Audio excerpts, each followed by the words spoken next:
getting. As I said, I'm still talking about building and growing agreements. I'm just trying to give an example, a summary of what happened on LinkedIn, which, as I said, a link to that is still live on LinkedIn. You could always watch it in retrospect. So, as I said, after you get the land, you drop a map, a drawing of what the house will look like. An architect does that for you. After you're done, the next thing is you bring an engineer on board to interpret what the architect had designed. And what the architect had designed is what is now built on the ground. So when construction starts, you start with your foundation. That foundation could be two types, could be straight up foundation, could be DBC, or would be something else, right? But it's just majorly two types. After you're done, then you start erecting the building, and then there's the lintel, and then there's the roofing, and then there's the internal fittings and painting, and then there's of course filling the house up with several wonders that would make the house look to the taste of what you want. Now, these are various stages in building a house that you don't want to miss. And just similar to as you build house, and there are all these endless steps you have to follow. In agricultural businesses, it is similar. Um, and there's nothing you can do, you just have to follow them. Missing them is not going to mean well for the business. You have to do what you have to do when you have to do it. It's quite very important. You don't want to jump any part of it. And because that is the case, right, I was able to bring out the various stages in agriculture. From you, if you're going to the production, you want to plant, right, you buy the land, um, you do a blueprint, just similar to the building. You do a blueprint of what you want to do. Of course, you may buy one plot, 1 acre, depending on the size you want, but that does not really mean that that's where you're going to stop. But for that particular project, what do you want to achieve? How far do you want it to go? How big do you want it to get? When do you what's the duration of the operations you want to commence on? When are you going to harvest? Who are you selling to? All these blueprints to bring them up after you've purchased, because you of course you want to start, and you know that what you want to do, that land can do it. So then you have your blueprint. After you've done your blueprint, things time to implement. Before you start implementing, you go into the market, you do market visibility, market evaluation. Who can buy your product? Who can use your service? You grab. In case you're into agri service, who can use your service? Are you alone in what you're going into? Are you doing a great business in a wrong place, or you're doing a wrong business in the right place? So all of these things are things that you have to play around when you're trying to build an agribusiness. Now, once you've now done all of this, right, your business is fully ready, and you start production and start delivering your service, and then it keeps going. Now, beautiful. You have your first customer, your second customer, everything is working absolutely great.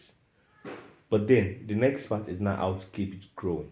You see, I also defined growing in the session I had on LinkedIn as an expansion of a business that you're currently in, right?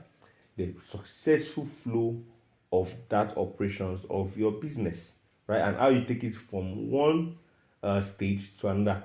Progressing the stages of your business talks about growth. And I say that there are two types of growth in agricultural business that you must not overlook. Many people focus on only one growth. There's the progressive growth and there's the regressive growth. Progressive growth and regressive growth are two important sort of growth that a lot of people actually ignore. Everybody just, in a way, assume progressive growth is the only growth that is worth noting in the agricultural sector, and that's the truth. That is what a lot of people focus their time on: progressive growth. They don't focus it on regressive. They just focus on progressive because, well, we want to talk about going back when you can always go forward. These are the sort of things that are common in the agricultural sector. So, of course, I was able to touch a little bit of progressive on LinkedIn, but I wasn't able to touch a lot of regressive. I also was not able to bring out a lot of examples around most of these businesses. I'm hoping I can do that today. I'm hoping I can bring out as many examples as are necessary today. However, I would also want your help. why we're on this call, to make that happen and make that work. So, with that stated, progressive growth. Giving another summary of progressive growth, the stage in a business where you decide that, okay, you want to expand what you're doing, you want to um, let's, for example, you're doing one plot of land. Let's say if you're farming, right? You're farming. I used rice as example on LinkedIn, so I'm not going to use rice anymore. I'm going to use another different farming operation. So you're farming maize, right? And then eventually the first season came in the southwest. The first season starts around late February, early March. What starts the season is, of course, called preparing the preparation of the land, clearing, weeding, burning, and stuff like that. Applying pre-emergent herbicide. These are the preparation stage for maize in the southwest, and it starts late February, because in March you have to plant your maize alongside the first second rain, and then so you can harvest your first harvest early May, as the case may be. The first harvest can be done early May. So these are the trend in which maize preparation happens in the southwest or south generally.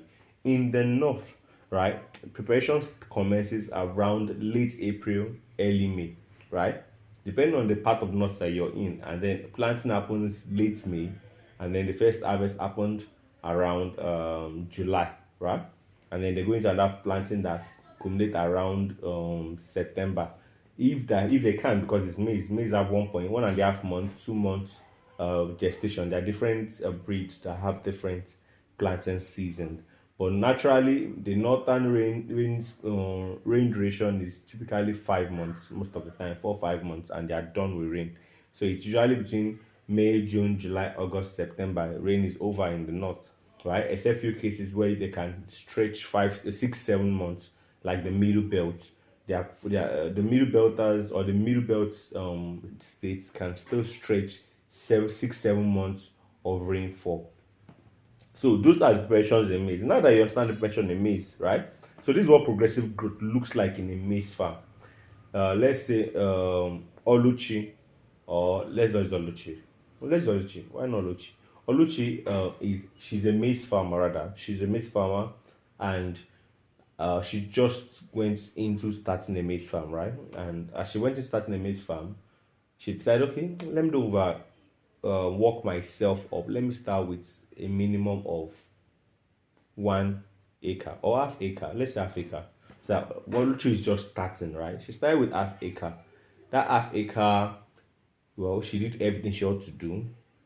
She had her blueprint, she started that idea, she wrote down her projections.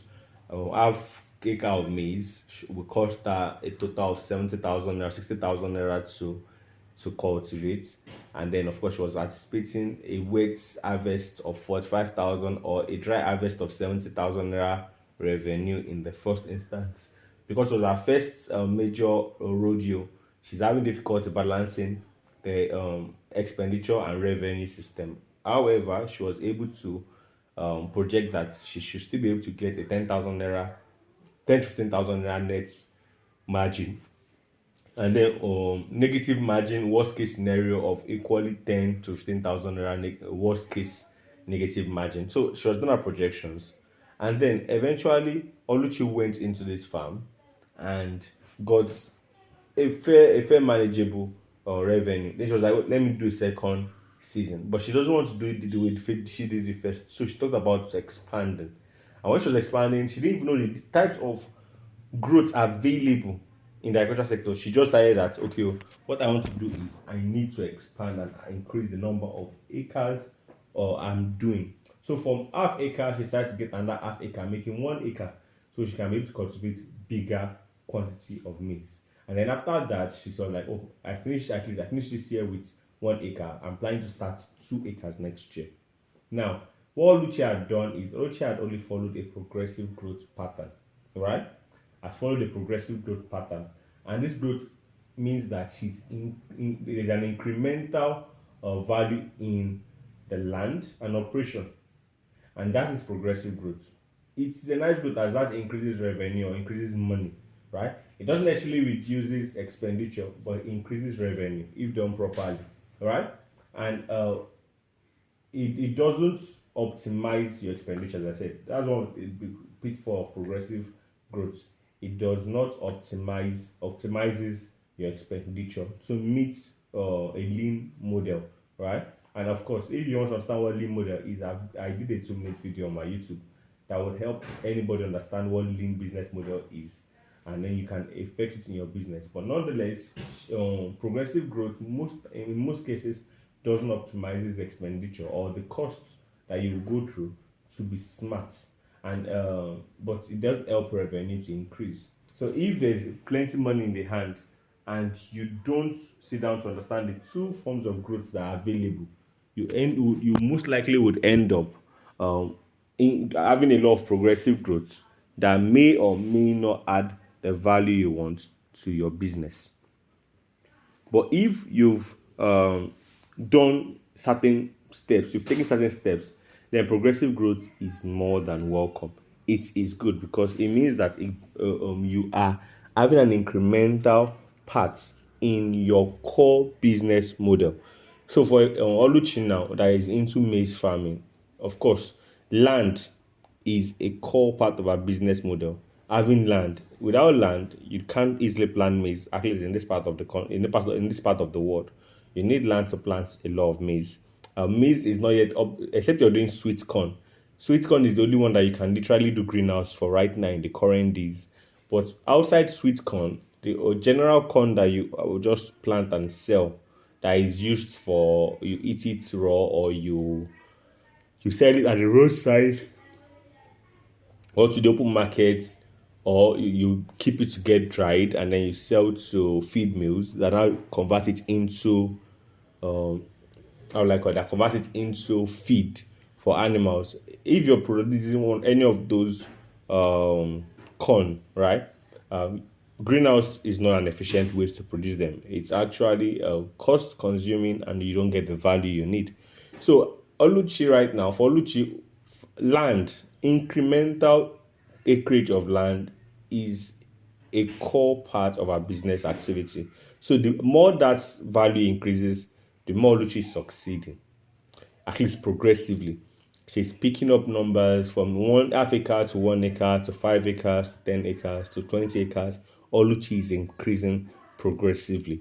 Now, another part again that is clear for Oluchi is from the first breed of maize she used, is the one that gives her something like maybe 3 tons per per acre, right? Or 4 tons per acre. Then she found out of a new breed, a new kind of maize breed that can give up to 7 tons per acre.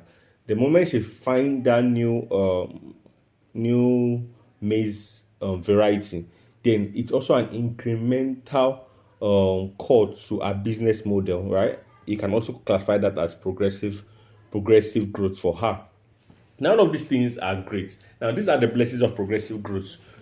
It brings in additional revenues, right? It brings in additional revenues, which is very, very important for many farms, so they can get more revenue. And then, if done properly, the margin is there. Now, outside that as well, progressive growth also ensures that you're able to serve more people, right? Progressive growth allows you to serve more people, and it's good as well because you're able to meet more customers when customer need, and then you're able to even diversify markets. So, for example, Oluchi might be selling most of her corn to the open market, let's say somewhere in Delta States, right? However, by increasing from 1/2 acre to 5 acres under 2 years duration, means that she has to now serve much more than one customer in the open market, right? She can now serve a lot of customers, and that's good for Oluchi because then she's now known as a stable face within the maize value chain. That is great. Now that I've explained how important and the blessings of progressive growth in the agricultural business, I want to tap a little bit on regressive growth. Now, as I said, it's not a popular idea among many, However, for those that are successful, for successful people in the agriculture sector, regressive growth is not a new concept. Maybe they don't understand the terminology regressive growth, but the activity that justifies regressive growth is something they are used to already. They've taken time to, how will I say, they've taken time to sit down and evaluate and master their growth model. So aggressive growth is something that they've gotten better doing over the years. Now let's look at what aggressive growth is for Oluchi, right? Since we're using Oluchi as the example, right?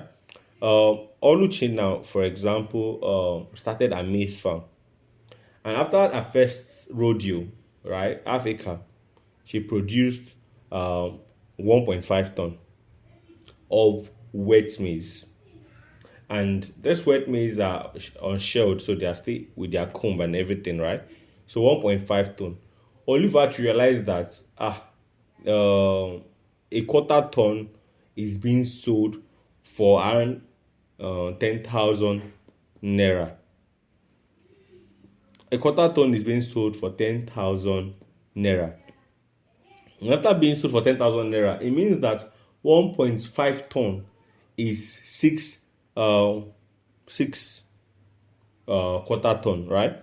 And if a quarter ton is sold at 10,000 naira, it means six quarter ton is now going to be 60,000 naira. And that's 1.5 ton. That is a harvest for 1.1 or for half acre. And that means 60,000. But then what she spent on her operation in that same 3-month period is 65,000 naira in value. 65,000 naira in value, right?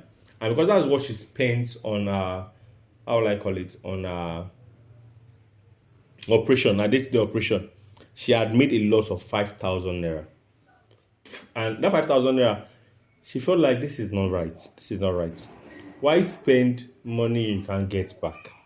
What Oluchi get to do is she came to her papers, she came to her book, she visited her business model, her plan. Is that the best that she can get? She started asking herself very, very important questions. These questions were very important because she had to get to the root of why she sold at that value and if this is what the best the market can give. Remember that beforehand, she had already done a progressive, she had done a business blueprints where she had evaluated and checked specifically for what she's about to experience.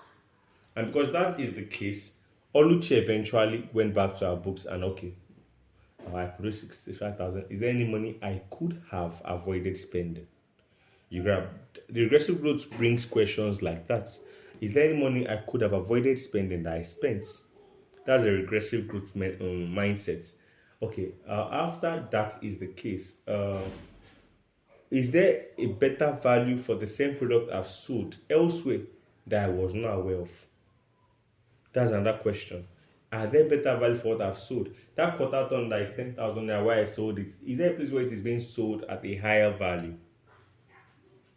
If the answer is yes, then it means that she has to look for that place. Okay, what is the cost required for me to sell in a place of higher value?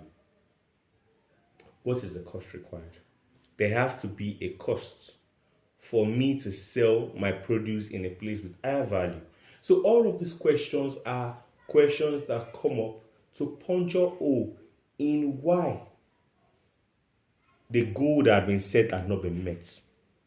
And this is very, very important because these are what regressive growth brings about. It brings about introspective evaluation of the business. What happened? What could have been done better? What went wrong? And once you can have this, it brings certain answers. When it's done honestly and dedicatedly anyway, because someone could go into a regressive growth questionnaire and tactics to correct and amend the business. However, many may fall by the wayside of that projections and forget to actually see it through or fail to get it through. So the answers you provide during the period of regressive growth thinking determines how best the next season will be. So let's say, for example, Oluchi's answer when she went into her thinking process was, okay, is there money I could avoid spending that I spent? She now looked into it. Okay, when she started the pre-clearing operations, and then she looked, okay, the total money she spent during that period was like around 45,000. Oh no, so around 35,000. That's all the money she spent from buying, renting the land, Africa, to clearing the land, yes, to applying posts, pre-emergence herbicide, yes, and then to weed before, no, not weed, to get the seed, get people that will plant it and make ridges. She calculated all of that and said, okay, I spent 35,000 naira. Then she now looked again that she spent another money when it's come out to get pesticide, that's insecticide, to kill the weevils and insect of the corn, right? And then she equally got fertilizer to apply to the corn as well. And then she also looked at, of course, she weeded twice before the after they started growing. She weeded twice, or let's say three times, and just those weeding cost her extra 5,000 each, right? This, and then of course she borrowed a knapsack that she's in spraying, and then when it was time for harvest, she bought some sack, and then eventually she looked at, okay, the total money I spent was 65,000, starting from the lease to the preparation to the planting to the harvesting. Okay, now what she now looked is how could I have managed to spend better than the way I spent? Then she now remembered that the herbicide she used, right? One, the first one she used, the pre-emergent, she didn't finish it. Good evening and welcome, Mr. Ruben Adebayo. Can you hear me? Good evening. You're welcome. Thank you for muting. Welcome, Mr. Femi Olayanwaju. Can you hear me? If you can hear me, kindly mute yourself. So, because we are recording this session as well. Mr. Femi, can you hear me? Kindly mute yourself so we could have a quiet room. Thank you. All right. So as I was saying, to give a recap of what had been discussed before your entrance, I was talking about I've talked about a summary on building agribusinesses, which I don't want to go back, as I want to cover more of growth, understand growth metrics in the agricultural sector. So in terms of building, I said there was a webinar I did on LinkedIn a couple of days back, and it's still recorded, and I've posted the link on the group. So you could always pick it up and listen to it. You could also pick up the recorded version of this call to listen to a very summarized version of that processes for building agribusinesses. And I entered into growing agribusiness, which is still what I'm on at the moment. I explained that there are two sort of type of growth in the agricultural sector for businesses. There is progressive growth and regressive growth. I explained progressive growth to be incremental activities that increases revenue outflow but doesn't optimizes expenditure or does not make your expenditure smart in itself. Mr. Ibrahim, could you mute yourself? And when you have questions, you could let me know as well. And then I'll be, of course, you can unmute and ask your questions. Thank you. All right. So I said progressive growth are incremental changes to your business that improves your revenue. Don't necessarily optimize your expenditure, but they increase your revenue. And we've been using an example from Oluchi, who is a maize farmer. Who is a maize farmer? She started her maize farming with half acre, and then moved to 1 acre, 5 acre, then 10 acre. And we're trying to understand what progressive growth looks like for her. And I explained that in progressive growth, Oluchi would naturally increase her maize production from half acre to 1 acre, and then she's able to target more markets, and then over time she gets more revenue, and then she keeps spending more. So let's say she spent 65,000 naira on her budget, and then she got 70,000, either 60 or 70,000 within that range as revenue. Then she starts to increase it to 1 acre. She's able to produce more, earn more revenue, and then she increases it to 5 acres. Over 2 years, she was already doing 5 acres worth of production. Now, these are progressive growth, and this is what a lot of people, as I said earlier on, people want in the agriculture sector: progressive growth. They don't want any kind of other growth, just progressive. That's to be progressive. But then I started shining light on the other sort of growth that is out in the agriculture sector that people don't use a lot. Only those that are successful in agricultural business understand the growth. Maybe they don't have the proper name tag for it, but they understand how that growth works, and it's called the regressive growth. The regressive growth is a system of growth that challenges your pre-existing ideas about the business, and it helps you optimize the business better. It asks you, how are you producing what you're producing? Could there be an efficient way to do what you do to produce what you get? So is there a better way of doing the farming that you're doing? We're still using Oluchi as an example. Oluchi could start herself questions like, are there ways I could improve my farming operations to cost less? Are there better markets to sell my output to that will give me higher value? What are the costs required to get to those new markets where I want to sell what I have to sell? Right? All of these things, right, are questions that would challenge the status quo for Oluchi's business, and would help her either reduce our expenditure and also increase our revenue. It also allows her to do a lot of A/B testing, right? There's something they call A/B testing in tech, right? It usually requires putting a demo on certain solutions. It's always very efficient because it puts two similar product or activity out there, and but put them under different conditions and watch how people respond to those conditions. Those are largely how A/B testing work. So in with the regressive growth, you bring something similar to life by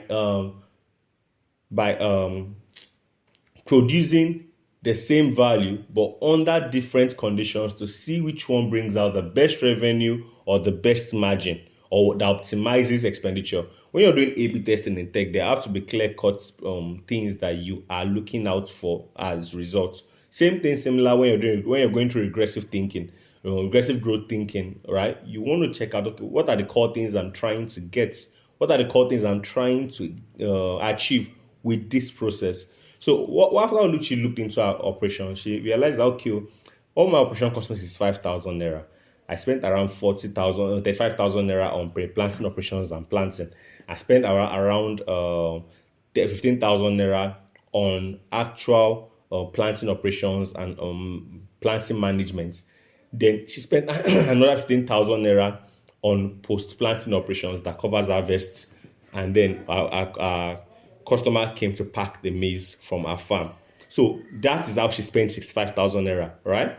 Outside that, she had now look, okay, eventually what could I have done differently? Then she realized that the herbicide she purchased, the pre-emergent herbicide that she bought, she didn't finish it. Because, after then, there was no need to finish it. It was not a selective herbicide, it was a contact herbicide. And because it was contact herbicide, she didn't have a good way to use it after planting. She was scared that it could actually kill her crop. So after she was done with that, she kept that. Because half acre, she only used half of the bottle and did not finish the bottle. So that one is there. She remembered that is money, and she remembered she bought that chemical around 5,000. So it means that 2,500 is still there unused. That was one. Two, she equally realized that most of the insecticides she got as well are the costlier ones, and they actually finishes fast. So she decided to get, in the next cycle, she was going to get a cheaper one that does the same job.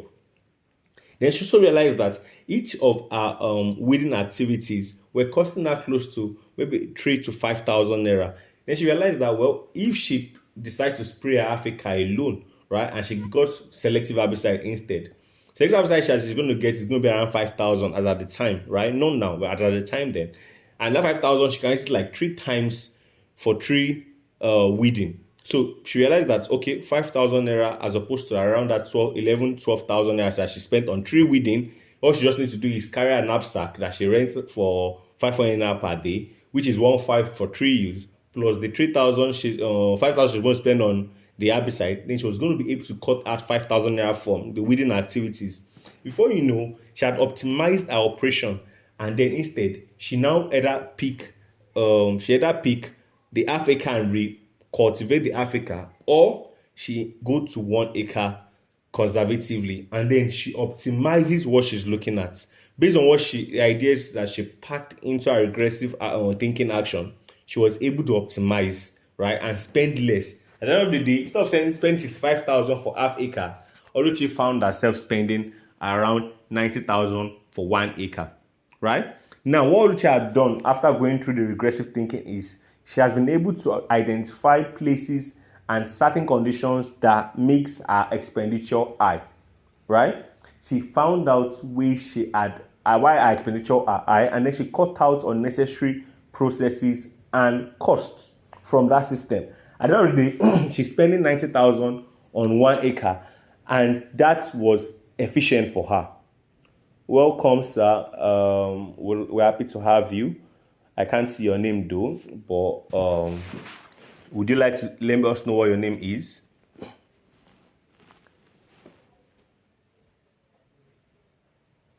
Oh, okay. Welcome, Mr. Akinwumi. All right, you can kindly mute. When we get to questions, of course, we would like to have interactions around that. Thank you so much. So, as I was saying, Oluchi now has been able to, no, instead of spending 130, because she spent 65,000 on a half acre to produce her maize, and instead of spending 130 for 1 acre, because of she went through regressive thinking to understand a business model and ask very, very core question, she's now spending 90,000 for 1 acre, and that does not change the fact that her output would still remain the same. So in the first output, she got 1.5 ton. In the second output, because it's now 1 ton, she was able to bring out 3 tons. But that 3 tons now is on the back of 90,000, not 130,000. So in the first harvest, of course, she later realized that the market she sold her product to, that paid her 60,000 naira for her produce, was not bad at all. That was actually the best value at that time, because agricultural goods rise and fall depending on demands and supply. The law of economics actually guides how agricultural produce are sold. So she knew that at the time she sold her produce was around shortly after the first harvest. So of course the price was good. She knew that the price is likely going to come down. So around 7,000 in the next cycle per quarter ton. And because she knows that was the case, she knew that the best thing for her was to ensure that she reduced her expenditures extremely well. So what she has done, that she has reduced her expenditure to 90,000 naira for 1 acre. And of course, they are going to be around, how will I call it, 12 quarter tons this time for her to play with. So right now, she now knows that, okay, what she now needs to do is better. At the end of the harvest, she was able to now see that, okay, she was able to sell a quarter ton for 8,000 naira, which means that 10 quarter ton was 80,000 and she got 96,000 naira. Now, the time of the market had changed. The market price had changed. It has reduced by 2,000 naira per quarter ton. But because she was able to optimize her business model, she was able to sell everything at 98,000 naira, and then she spent 90,000 naira on operation. She had 8,000 naira margin. Now, when you hear about this 8,000, when she tells that, oh, hello, this season or the past months, I actually made 8,000 naira from my stuff. You're like, 8,000 naira, is that not small? But then she was like, no, it's not. Because last season, the last circle I planted, I actually made a loss of 5,000 naira. Now, what had helped Oluchi from a loss of 5,000 to a profit of 8,000 in just one circle apart is because she went into regressive thinking, right? She picked a page out of regressive growth and put them into action, which, as I said, is not something a lot of founder knows how to do, or a lot of business knows how to do, right? In the agriculture sector, they just want to keep incremental growth. Progressive growth is what everybody runs after. So if you're producing you're using 1 acre, you just want to jump to 2 acres, you don't want to think about what are the mistakes and the challenges you've had with the 1 acre or the first Africa you purchased. Now, if it's also livestock, let's say, for example, you're raising 500 birds as poultry or as layers, and then you don't want to check what challenges you experienced in the first 6 months with the first 500 birds you stocked. You just want to increase because you see the revenues coming in. People are shouting, oh, Mr. Augustine, we want more eggs, we want more eggs. We want more eggs become so loud in the mind that you forget that you need to regressively think and have a retrospect of everything that happened in that first 500 beds in the first 6 months, to know how best to be ready for the next set of beds. All those things were not there. Because revenue is demanded, Mr. Augustine rushed into buying another 500 beds, right? And of course, while the money is there to buy the beds, soon enough, Mr. Augustine realized that the expenditure is not what he was prepared for. And that's what progressive growth does. It blinds you to the fundamental blocks that determine a successful company. It doesn't allow you to think it through. You just rush into it just so you can achieve incremental growth. But at the end of the day, incremental growth, if not handled very well, could cripple the company.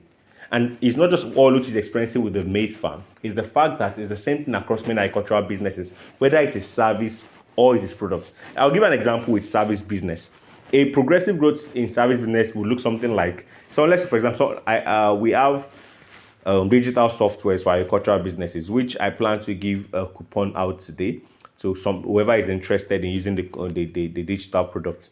So the progressive growth for agricultural service related business, or someone saying an agricultural documents, that templates that would help you become efficient. You just want more numbers. Oh, we have 10 customers that are using our product right now to optimize their day-to-day farm operations, right? We just want 200 people to be on that product. But this is what the person forgot to remember. Let's say, for example, that particular business requires an after service, right? That particular stuff requires an after service. An after service, in that case, looks like many of the businesses would require the attention of the company that has the document to come and help them evaluate and assess their operations after 3 months. So because the company wants incremental growth, after service subscription money, and a lot of money coming in, they'll jump from 10 subscribers to 100 subscribers. But they didn't account for the demand of after service of these 100 subscribers. So God so good, 70 out of 100 side want to have after service, where you have to come and evaluate their business after every quarter to see if they are meeting the target of what they originally set out to meet. Before you know, you're burnt out. You don't have the team enough to manage such consultant activities, and all of a sudden you're exhausted. You start giving poor advices. You start bringing out poor conclusions about many people's business, and before you know, you start destroying many people's business. At the end of the day, you lose your subscribers. The word of mouth will travel fast, and before you know, you've lost that business, because when people see your product, they like your product, but they don't trust your assumption. And because they don't trust your assumption, your products, the uptake of your products start dwindling. So, for example, from 100 subscribers, instead of it keep going up and up, it start coming down because you the service business focused on progressive growth and did not have time to add regressive growth to it. But regressive growth would have helped the service business understand what works, what doesn't work, what capacity can you deliver, what capacity is beyond you, what do you need to meet up with the capacity of growth you're expecting. And all those questions are answered during regressive growth period. So I've already talked about progressive growth. I've talked about regressive growth as well. And if you've missed any part of this session, there's a recording being done that you could always fall back later to. You understand the foundation of how we got to progressive and regressive growth. Of course, I did a session on LinkedIn a couple of days back that you could always just pick up, listen to at your free time, or while you're working or doing something. You could just plug into your ears and just take up the content. You understand how we got to this part. It's an addition to how you build and grow agribusiness. Building agribusiness is what I focused on the past. Now I'm talking about how to grow sustainable agribusiness. Now that I've talked about progressive and regressive growth in the agricultural sector, the truth there is you need both of them to achieve results. So it's more like this back and forth wave of cryptocurrency or the financial market, forex, and the rest of them like that. It's so waverly, like the height of success, or the height of, I don't know how they call it, the financial market. It goes up, then it comes down, then it goes up. You know the way Naira and dollar is doing their love affair. So it goes up, then it comes down, then it goes up, then it comes back, then it goes up again very well, then it comes down a bit, then it goes up again, stuff like that. And then each time it's hitting new peak and new peak and new peak. Now, you see, the low point is what you would naturally want to tag as a regressive growth, while the high point is what you want to tag as a progressive growth. What I'm saying is, for your agribusiness to succeed in 2024, you will need to do the both of them. increase a bit, regress a bit, increase a bit, regress a bit. That's the only way business succeed at all, right? You cannot do one in isolation and succeed. If you focus too much on regressive growth, I promise you, you will start decreasing, and you might even crash out. The same way you can rush a progressive growth and burn out. It's the same way you can regress to the point where you become non-existential, right? So these are the two form of growth that you can't do one in isolation of the other. You require both of them to work at the same time to deliver you a successful agricultural business. It doesn't matter whether you're in production, you're in service, you're in processing, whatever value chain you're in the agricultural sector. Even if you're just an investor, you have to always have this whole concept going on for you. And that is how you succeed dependently in agriculture, right? You need to depend on these principles, these tactics, this process to achieve stellar results. Without that, you're just going to have a lot of roadblocks and the sector could become very tiring for you.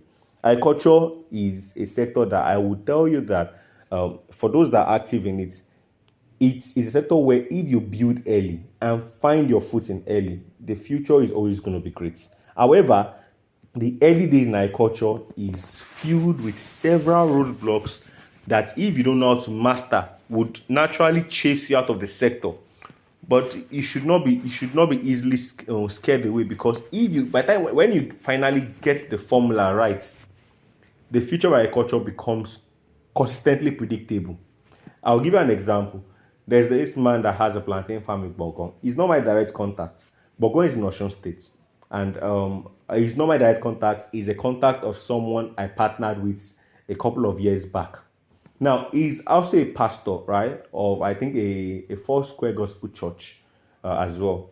And he actually, of course, on Sundays is a pastor everybody knows.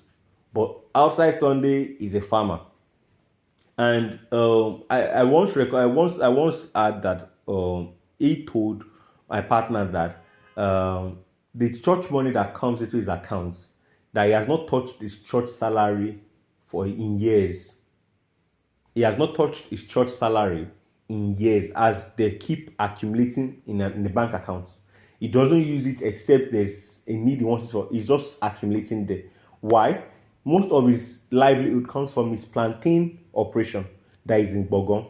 This man already has around 400 acres of plantain, according to my partner, around 400 acres of plantain. And he is at the point where he only supplies a Chinese company in Lagos. That's the only supply he has, right? A Chinese company in Lagos. And he supplies them plantain back to back. Now, how did he get to this level? According to him, I think he leased a couple of land in the early days, in the far early days. And there's no specific timeline, but based on the conversation pattern, we're looking at the early 2000s, right? The early 2000s, he leased certain land. According to my partner, he kind of lost a big deal back then. I think he had a loss of almost 10 acres, right? He had challenges almost 10 acres. He had to close down 10 acres of planting because there were several challenges that were coming from that place. Eventually, he picked up again and gradually started building the plantain again. And he was buying land instead, buying and buying gradually, and until he's now at 400 acres. And this story was coming from as far back as 2021. And now, to the point now that whenever they want to harvest this plantain farm rather, the Chinese company send in trailers and they use days in loading the trailer when the harvest commences. And they take it there. Of course, there is FOB payment system. So it's not always an instantaneous payment system, right? So, but it's a company that they're dealing with and then they're supplying. The man said that each harvest season, according to him back then, each harvest season brings him roughly around close to 15 mil, upward of 15 mil, yes. That's what each harvest season gave him in minimum, upward of 15 mil. And he still sells suckers and every other things. Yes, now, yes. Okay. So an upward of 500 mil, including the suckers. Yes. Yes. That's upward of 500 mil annually. That's what he gets from his farm annually. Now, I don't know the math behind that, although I can try to sit down and calculate that numbers, right? As I and my colleague, my and my co-founders, then we sat down to understand how he's making up 500 million, right? We don't know the man directly. Of course, we could know him because, of course, our partner's pastor. So it's not that difficult to know. It's just that we don't have a need of him at the time to know him. But 500 million naira from a plantain operation of 400 acres, like, that is, I don't even know how he's achieving it. Although, no, not I don't know how, I know how, but it sounds serious. But he's someone that started farming since early 2000. And according to what he told our partner, he recorded several early losses. Now, those early losses at the time were important and they were devastating to him. But right now, he doesn't know those days of loss. His children were schooling abroad, and that is the truth. He had 3 children that were abroad schooling. And he said that in the church, they felt that there's any miraculous thing happening with the school. He said, nothing. It's just planting. Planting is sending my children abroad.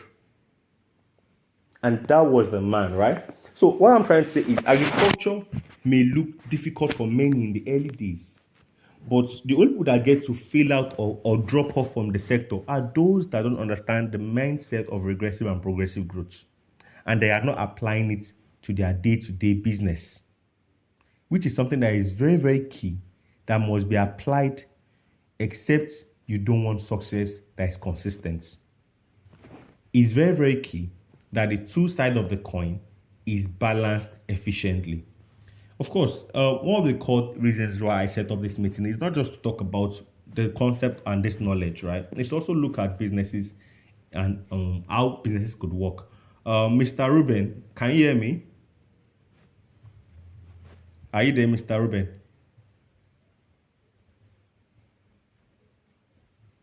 All right, beautiful. I want to ask, do you have any agricultural business you're currently running or you're looking into going into anytime soon?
8,000. Interesting. Interesting. I think you say well, let me get it right. You say you started with 300 and it grew to 8,000 beds. All right. Wonderful.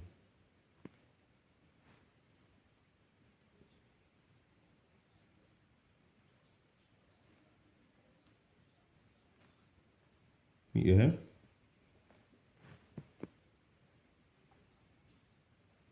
All right.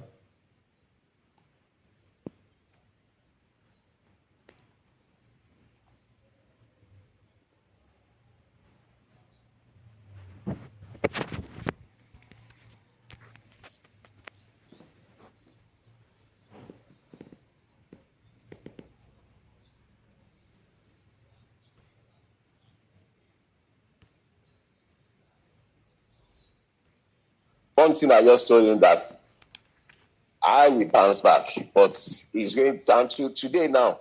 He has lost out. He's back to their village because I ensure that I asked him to take charge of everything because he has the knowledge of how to run it. And because me, I'm a builder. I work with construction firm, earn my little change at resources I try to put together so that we can go that. So in a penthouse of 10,000 capacity, at least we are doing 8,005.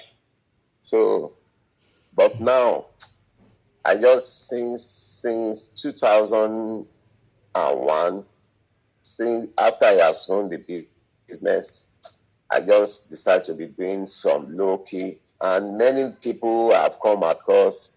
They are not sincere. They just believe to outsmart themselves, not to talk of me.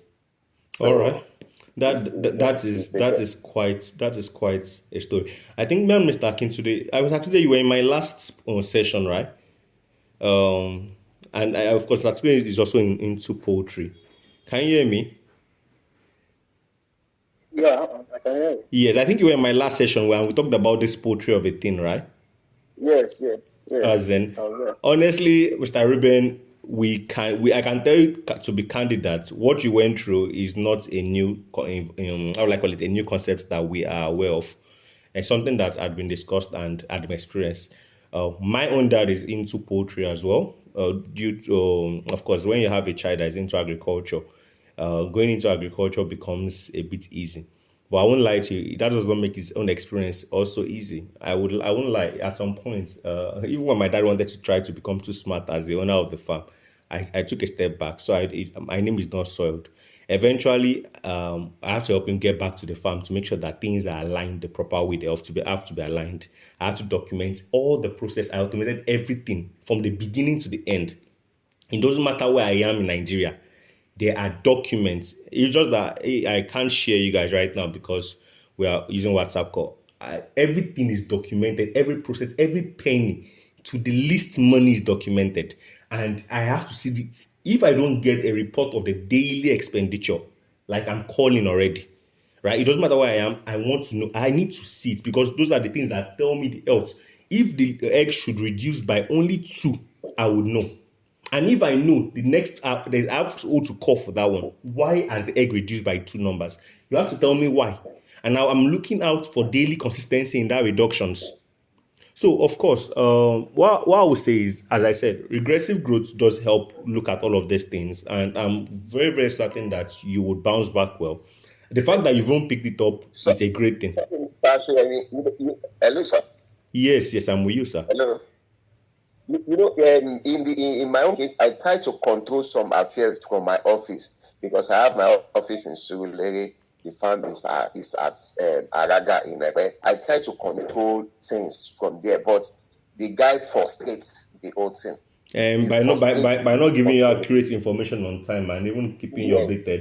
And at the end of the day, you know what's exposed him? He knows that I hardly come to farm on Sundays because I'm a pastor, I go to church. So this particular Sunday, I just decide that my spirit was just telling me to go to sites, to farm, So I'm getting to farm as early as, although they have done their whole activities of the morning, feeding, doing clearing. So I got to farm around 10, 11. Which most by that they must have left the farm this and that. So a car park. Then I saw them bringing some bed loading into that car. The more I'm moving closer, they now sighted my car. They just ran. Everybody scattered, including himself. And that's it. Now they made just only one person. I think that person didn't know me. And I say, what's happened? Why are all the birds flying everywhere? What happened? Where are you loading the bed? So this and that. He say, it is AY that asked them to load it. Close to like 300. And I remember before then, he will be telling me mortality. He will say mortality, they have 50 mortality, 70 mortality, 80 mortality. I say, where are the picture? Where are the listen? It frustrates all effort. Yeah, at the time he say his phone is bad, he was using all this. And I say, don't you have anybody around this to snap this thing? So it's a bad experience, but nevertheless, I won't give up. So that is the bitter. All right, wonderful. Well, it's quite sad, but we're glad that we're hearing this in retrospect. Now, going forward to the future now, for poultry farm business now, to align the information with what can be done to improve businesses in the poultry sector. The first thing first you want to do is you want to automate your poultry as much as possible, as much as you're conveniently comfortable doing. All right, you want to automate. That's one. Two, you also want to understand that your staff determines your business, which we just heard from Mr. Ruben. Your staff determines your business, and the truth there is, you can't be loyal to a staff. You can't be loyal to staff, and you can't pick any staff in loyalty, right? Every staff should be given a certain level of doubt continuously, even after proving otherwise. Should still be given that level of doubt. You may reduce that level of doubt to sustainable value. So, for example, you should always not trust any staff. You should trust the staff based on how they follow protocol. So when they are going out of protocols, you should call them to order and not familiarize it at all. One of my dad's friend reached out to make up. He has been with my dad for a couple of years, and so he reached out to me and said he wanted to get eggs, and he wanted to get it in advance. As how will I call it? Yes, he wants to get it and pay in advance. I know that this was going to be a complex situation, as of course now the father, the old man, taxes and all those things like that.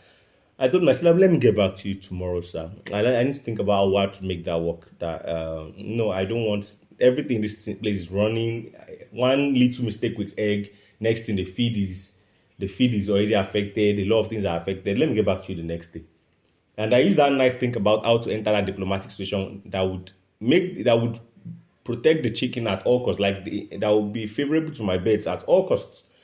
And the next morning, I laid down certain explanations to him and how he can go about it. When I was done, he told me not to worry anymore. I said, don't you need the eggs anymore? He said, it does, but what we'll do is probably wait till 2 weeks' time. And then he'll try and sort out some money before he gets them. I said, you could always get them now. He said, no. What I did was I placed certain values before him and options. I didn't give him one. I gave him multiple options and a backup story, to the point where he had to drop it. Eventually, when I got to come and inspect the job recently, I later found out that he looked for the money and paid and leave. Because the truth there is, you can't run business on familiarity or loyalty. It can't be done. However, no is no, but there are many ways to say no. There are 1,001 ways to say no that would not sound as if you're the devil's incarnate itself.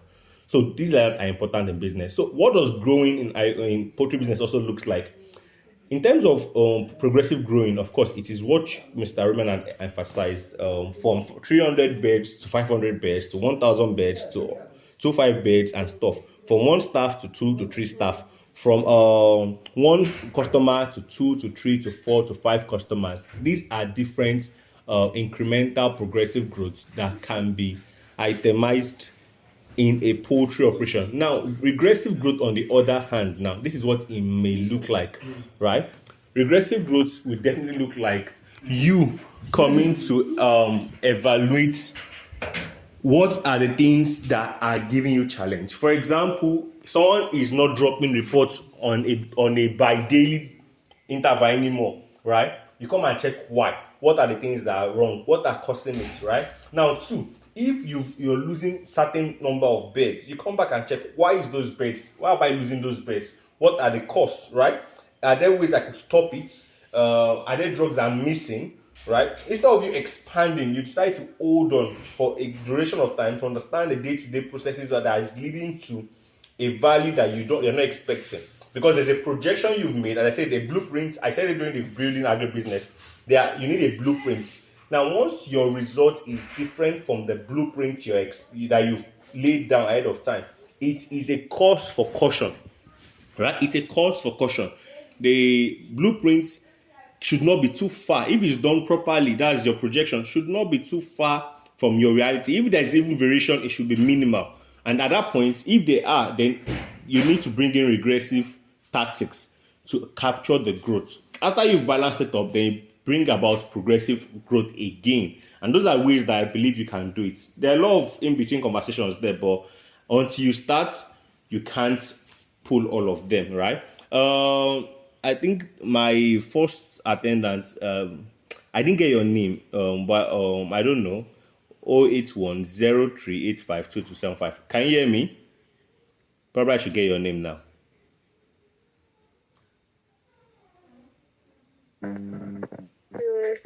Yeah, what's the name? So we can call you we can address you properly. Yeah? Can you repeat that? Yes, Rebecca. Rebecca. Rebecca, are you into farming or you're going into farming anytime soon? Going into farming. What would you like to do? I need research. Research. You're making research. All right, so you don't have a specific business you have in mind right now? Not at all. Not at all. When you do let us know. Don't go at it alone, so that we can also be part of your journey. So the summary there is we don't want anybody making mistakes. We want everybody succeeding in the coming year. All right, thank you so much, Rebecca. You can mute now. All right, Mr. Femi Olanwaju, can you hear me?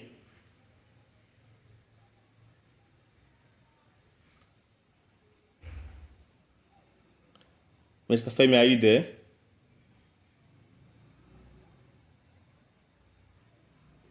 All right, I think Mr. Femi might be away. All right, Mr. Akintunde, you're with us, right? I'm here, sir. All right, Mr. Femi, it seems your background is wonderful this evening. Yes, I can hear you. Your background seems very wonderful. I think we might need to mute you for now. We'll ask a question later again. Your background is quite very bright and audible. Nice. Yes, there's a lot of background noise going on your background. So maybe we'll ask you later for your own part. If that's okay. Can you kindly mute now? Hello? Will you try and mute yourself now? I'm with you. Okay, so I just muted. I'm sorry, Mr. Femi, I muted you just now. I'm sorry. We're having the background noise is making it very difficult to communicate with you, and it's going to affect the recording that is being made that for others to listen to. Mr. Akintunde, are you there? Yes, Akintoye. Akintoye, I'm so sorry that I've been pronouncing that wrong.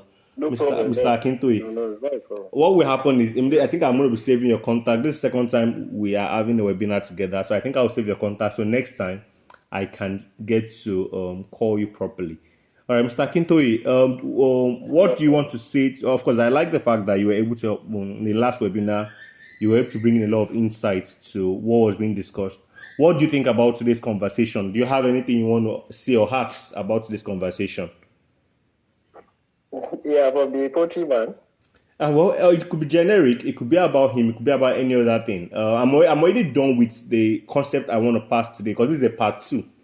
And this is the concluding part of the conversation. I was supposed to conclude it in November, but my November was quite very, very busy. So now I'm concluding it right now, and I've done that actually. I've done a session on LinkedIn. I've done a session. This is my last session on this topic, building and growing agribusiness.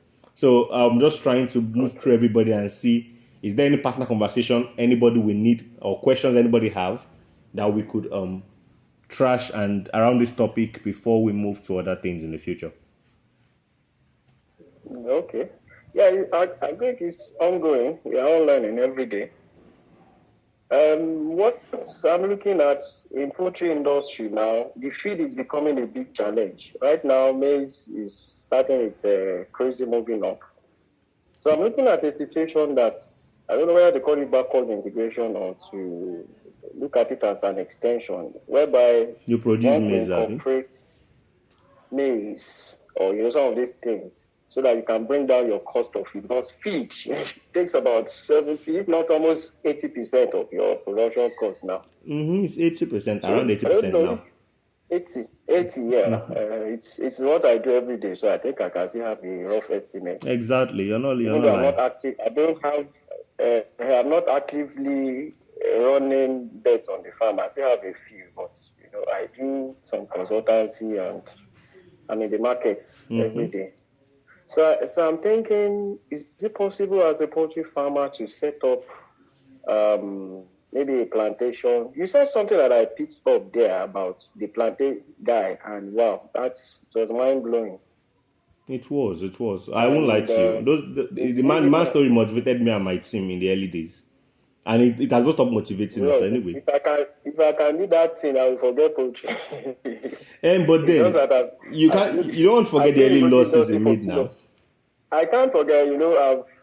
So many people just when they see me, they see chicken. So I can't just. When they see you, they see chicken. You understand? There was a time I decided to cut off 6 months. I wasn't doing any farming activities, and like that, people started pulling. Go Jackie, do something now. We need 4 weeks broiler. We need all these. We need, and so whether I liked it or not, I was back in the industry somehow. I sold everything on the intention of just running out of the country. I still not protection out. Oh, you're laughing. This is all matter. I do. I understand. No, but when I still see, I was in a. Sorry, I don't know if I'm taking time. No, you're not. We are going to 8 p.m. I was in a French farm, I think last week, Odogbolu in Shagam. Yes, Odogbolu. And he had invested, I think 400 million in his farm. And today he's not making 1 million in a month. Are you serious? It's so sad that he was into his breeder. He used to have about 3,000 birds. He was hatching close to 9,000, 12,000 chicks per week. But just like the other man said in poultry, the farm manager he had before, what a terrible case. And then the people he was sent to were, because he was in Ibadan, he was selling in Lagos, he was sending the chicks to Ibadan. The people marketing for him were just making a kill, he just remembered I was in Ibadan. I got him on board recently, and I had to just checkmate that and stopped every other person and started monitoring the markets for him. But, the investment he had made, 450 million in Nigeria today is not points. It's not. It's a lot. It's not. And it's not that I put down that money once. I think over the period of just 2 years ago, 2021. Understand? So he's discouraged. He wants to sell off the beds. I just say, okay, don't worry. With the little you have left, let's see what we can do. I see maintain it. And the infrastructure you have, you can't just shut it down. Let's see how you can turn it around. He has a palm, plantation, oil palm. It's not fruit in there. So, there are so many opportunities in agribusiness. You can't just pull out. Just as you said, you go to the teaching years, you go through sad stories, but I think if one can hold on, we can still come out of it. Exactly. So exactly, and that's very, very key. What you said there, the teaching period and all of the sad stories. A lot of people don't actually understand that before you go. So don't just jump to agriculture without the right partners. A lot of people want to go at it alone, and that's what the whole WhatsApp business forum for me is all about. Don't go at it alone, right? Go at it with a group. I'm not talking about association or like you join poultry farmer association, you join cassava farmer association. That's not what I'm saying. I'm saying business forum where everybody is in different agricultural business and they are succeeding as business and they are sharing resources on how to go about that. And of course, that is what I'm trying to achieve. And that's why it's not really particular about are these people in business with Dofma or in my company. That's not what it's about. It's about these people understanding the value in the agricultural sector and leveraging it. And as you've said, the feed right now is going back. What you're talking about, of course, is backward integration, where you're able to sustain certain ingredients yourself without having to outsource that to the market. And maize is like one of the core ingredients in a feed sector. Maize, of course, soya bean meal and the rest like that. 70% of your formulations. Exactly, because of the energy requirements. And then of course, the over time, even research had helped improve the protein CP of the crude protein for the maize. They've improved now from 7 to around 10, 11 now these days. So those things are the reasons Most why. feed farmers, so Yeah. most feed farmers now put in a lot of enzymes, and it's not actually giving us the energy level required. That's why we see people using commercial feeds now. Their production is coming down. Because every feed farmer wants a commercial feed farmer, hybrid, all this stock feed, chicken. Everybody wants to make profit. And what they are doing is just to put in enzymes, and it's not really working because there is multi-enzyme, there is poly-enzyme, and what have you. I don't know the ones they are using. It's not working. They are increasing the prices, but the efficiency of the feed is coming down. I could tell, of course, the prices for, I think iPro now is now 10,015 naira for layers mash, and hybrid is 9,450. Chikun is I think 96. Is it 96 or 97 No, per it's bag? 10,000 something about that. It's been long I got chikun. It's been long I got chikun. But I know iPro is now 1050. Top feed is also 10,150. I right now it's just for me. I'm already trying to shift my dad away from this thing. In 2024, we'll be gradually shifting his beds from commercial feed to formulated feed. I've got my background in animal science. I'm an animal science, so I have no understand new. Yes, I have a lot of contacts within the feed nutrition space, and of course, I've spoken to one of my contacts from one of the big poultry farms in Nigeria, and then we've talked about him giving me one or two formulas from their side. But nonetheless, as I said, it is something serious, and backward integration will not be bad. However, backward integration, of course, should be done carefully and not rushed. I do hope you can find success there, but I am certain that there are many ways to grow there. I also may have an opportunity that we could play around. You have access to a lot of poultry farmers. I think having to document most of them is a way for them to understand what works and what doesn't work. And so I will be reaching out to you. You could leave me a hi on WhatsApp. I'll follow up with that conversation, and then could have a follow up call to this session. And then of course, hopefully that would be a certain level of revenue system for you. Likewise, the company as well. So that is basically. This has been the most productive session. My last webinar, I promised to use 1.5 hours this time around, and I have done that. I've honored my promise. So if you have any questions before we wrap up, we've got just a few more minutes to wrap up. If there are any questions, Mr. Ruben, Mr. Nafiu, Mr. Femi, Mr. Femi, I hope you're in a quiet place now because so we can hear what you're saying clearly. If there are any questions, please let's ask before we wrap up the session.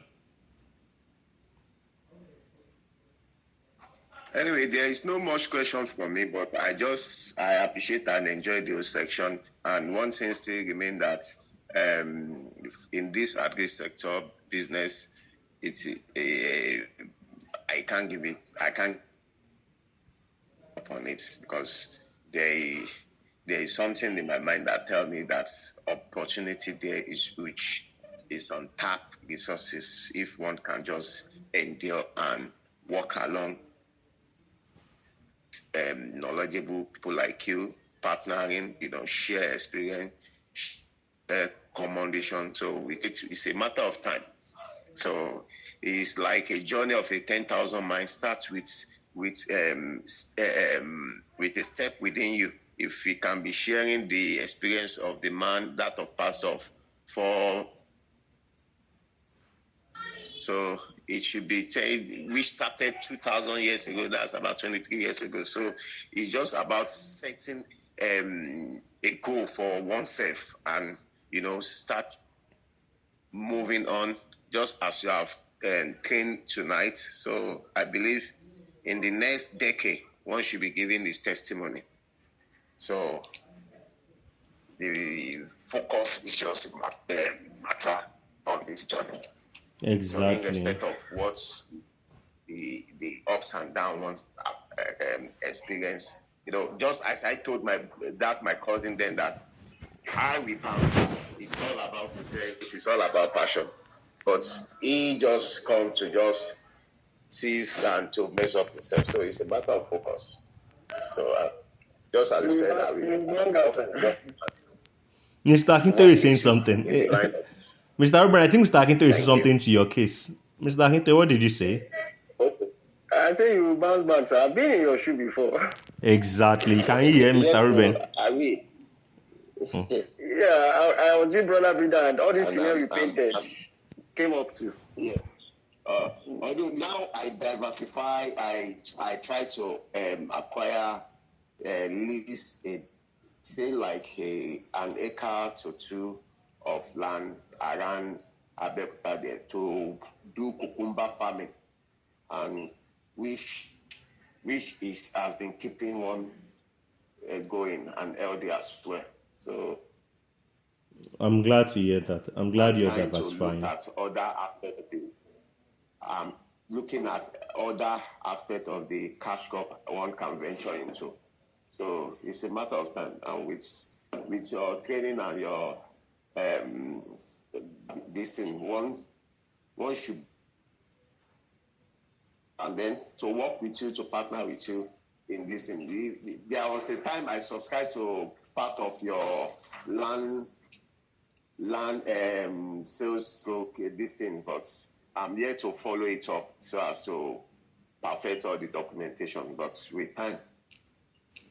So Whenever you're ready, sir. Whenever you're ready, we are here to work with you. And of course, do carry us along with your just as early post 50 May in 2024 is possible. So Sure. just with the right listen, with all your consistent training and your listening. In fact, I just want to give myself another 3, 5, 10 years target from now. In fact, what pumped me into that agriculture, just as you have said that pastor, the farm is using it to train himself. I have someone who said he used this poultry egg business to train his children abroad, school abroad, this and that. Then, as at that time, the egg was 650 naira per cake. That's at the retail price. So, on a daily basis, I go to farm 3 times in a week, and that my 3 times, I always at least 2 times 200 crates of egg, move down to Surulere, move down to Island from Ekpe. I make good money, good returns. So what I noticed that my it would come over my brother was, I was from all those 100 crates of farm, 100 crates of egg, profit from it, I was able to gather it 3 times in a week.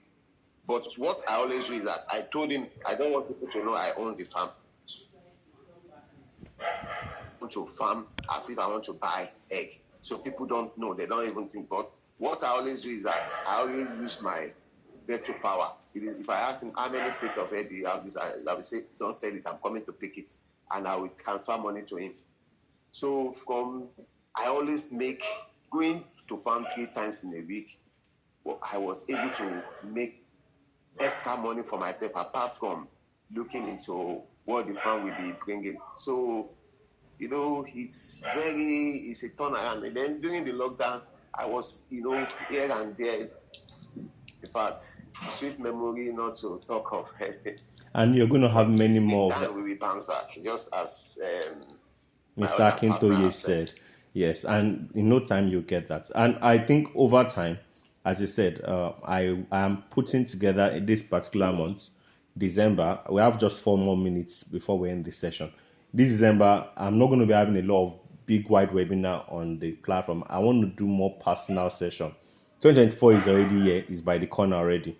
So I'll be having a lot of personal sessions with a lot of people this December to help them carefully plan out their operations in 2024 to bring out success. Of course, once I have everything figured out, I'll post it on the forum. And those that actually are looking at clear-cut activities in 2024 can take advantage of how to not make a mistake in business, but how to build a conscious business that will grow. I believe that will help a lot of people as much as possible. But thank you everyone for today's session. Mr. Femi, thank you for your time. We're sorry we could not get to hear from you a lot as your background was there. You're welcome, Mr. Ruben. Mr. Akintoye, thank you for your insight. Mr. Nafi, thank you for your time. I'm so happy for all those commitments, and I know it's going to yield success for us all eventually. Thank you so much. Have a wonderful night and see you soon again. Bye. Thank you. Bye. All right.